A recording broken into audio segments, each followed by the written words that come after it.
دوسری جانب اسرائیل اور لبنان کے درمیان 10 روزہ جنگ بندی کے باوجود جنوبی لبنان میں اسرائیلی حملے جاری ہیں، جن میں جانی اور مالی نقصان کی اطلاعات ملی ہیں۔ اسرائیلی قیادت نے حزب اللہ کے رہنماؤں کو دھمکیاں بھی دی ہیں، جس سے خطے میں کشیدگی مزید بڑھ گئی ہے۔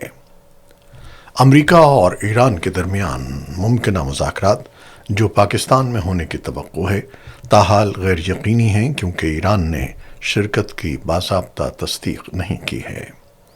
تاہم ذرائع کے مطابق امریکی نائب صدر جے ڈی وینس کی اسلام آباد آمد متوقع ہے، جبکہ پاکستان دونوں ممالک کے درمیان رابطے برقرار رکھنے کی کوشش کر رہا ہے۔